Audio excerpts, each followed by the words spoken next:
uji T dua sampel berpasangan. Nah, ada beberapa langkah dalam Microsoft Excel yang harus kita lakukan dalam menganalisis uji T dua sampel berpasangan. Nah, langkah yang pertama adalah kita harus menguji normalitas datanya terlebih dahulu. Tujuannya adalah untuk mengetahui data tersebut itu normal atau tidak. Ketika data tersebut normal, maka baru kita akan menggunakan t-test paired to sample. Nah, ketika data tersebut tidak normal, maka baru kita akan menggunakan uji non-parametrik yang sesuai, seperti misalnya Wilcoxon. Kemudian setelah kita menguji normalitas data tersebut, maka baru kita masuk kepada uji T-nya, uji t-test paired to sample-nya. Atau baru kita masuk pada uji T, begitu. Nah, kita masuk kepada hasil dan pembahasan pada kasus pertama. Di sini, pada data itu didapatkan bahwasannya terdapat data dari 10 mahasiswa kelas A, yakni data keinginan menikah mahasiswa laki-laki sebelum dan sesudah mendapatkan materi perencanaan pernikahan mahasiswa pada mata kuliah perencanaan keuangan Islami, begitu. Nah, di sini kita masuk kepada penjelasan pada Excel. Yang pertama adalah tadi sesuai yang sudah kita lakukan, bahwasanya pertama yang harus kita lakukan adalah menguji normalitas data tersebut. Nah, langkah pertamanya adalah kita harus mencari selisih dari sebelum dan sesudah. Nah, cara mencarinya adalah sama dengan sesudah dikurangi dengan sebelum. Nah, kita langsung tarik saja. Nah, ketemu datanya adalah selisihnya begini. Nah, setelah kita mencari selisih, baru kita masuk kepada uji normalitas data tersebut dengan menggunakan menu add-in, kemudian rel statistik, dan data analysis tool. Nah, di sini didapatkan bahwasannya ada descriptive statistic and normality. Nah, di sini langsung kita oke. Nah, ada input rank kita masuk kepada selisih ya, karena kita mencari normalitas data. Kita masukkan selisih, nilai selisih, kemudian ini kita biarkan, out multiplier-nya kita kosongkan, out limitnya juga kita kosongkan, output rank itu kita akan meletakkan ini di samping sini. Udah, kemudian langsung kita oke. Nah, didapatkan hasil dari data uji normalitas data tersebut. Nah, di sini secara garis besar ya dalam box plot itu udah terlihat ya bahwasannya data tersebut itu normal karena di sini tidak ada yang condong ke kiri ataupun condong ke kanan, Jadi terlihat data ini adalah tengah-tengah, yang artinya menandakan bahwasanya data tersebut normal. Kemudian dijelaskan lagi di sini dalam deskripsi statistik juga sudah diterangkan. Kemudian ada juga nilai maksimum, nilai minimum.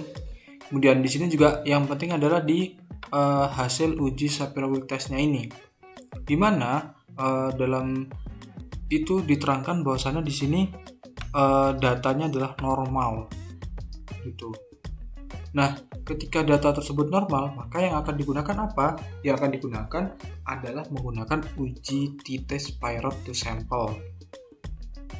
Nah, ketika di sini tidak normal atau no, maka baru kita akan menggunakan uji non-parametrik yang sesuai, misalnya adalah Wilcoxon, gitu.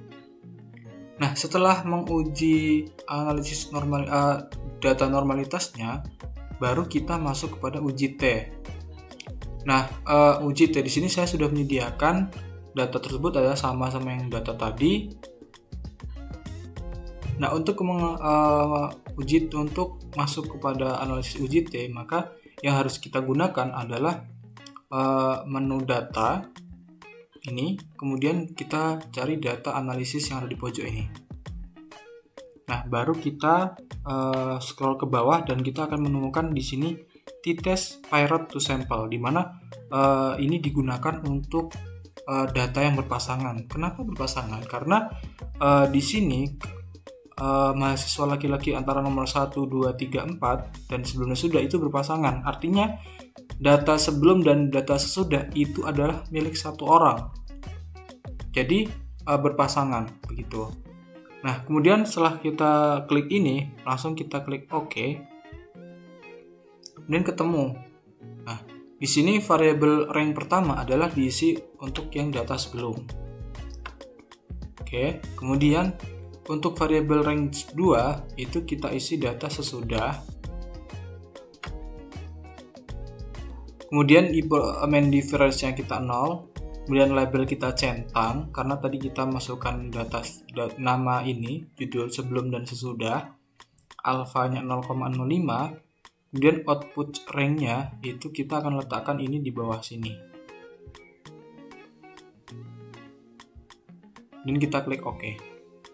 Nah, ketemu hasil uji t-testnya atau pirate sample formin-nya. Ini kita ketemu. Nah, ini ketemu. Nah, kemudian kita pindah ke PPT. Nah, tadi ini didapatkan dari hasil datanya. Nah, berdasarkan tabel di atas, maka dapat diambil gambaran bahwasannya di sini nilai varian sesudah itu lebih besar.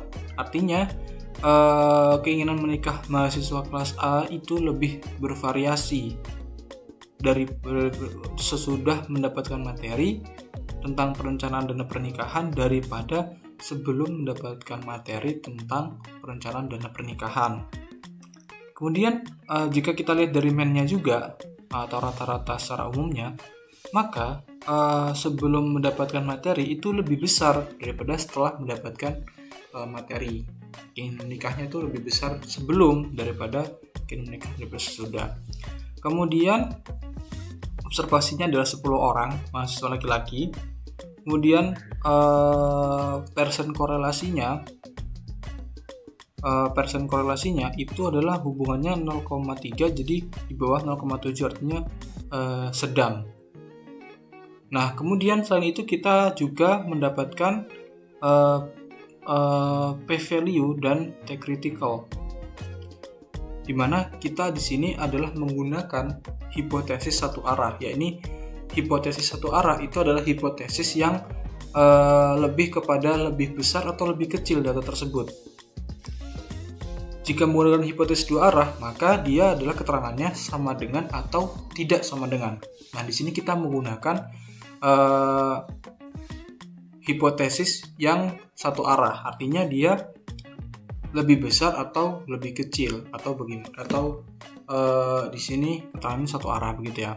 Kemudian di sini kita dapatkan bahwasanya p-value adalah 0,294657054 dengan alfa 0,05. Artinya p-value itu lebih besar daripada alfa 0,05. Maka HO diterima. HO diterima artinya keinginan menikah mahasiswa itu tidak signifikan lebih besar sebelum daripada sesudah mendapatkan materi perencanaan dana pernikahan. Itu sih jika kita dapat simpulkan bahwasanya hipotesis satu arah menunjukkan p-value HO-nya diterima, keinginan menikah mahasiswa itu tidak signifikan lebih besar sebelum daripada sesudah mendapatkan materi perencanaan dana pernikahan. Itu. Selanjutnya itu kita akan masuk kepada hasil dan pembahasan pada kasus nomor 2.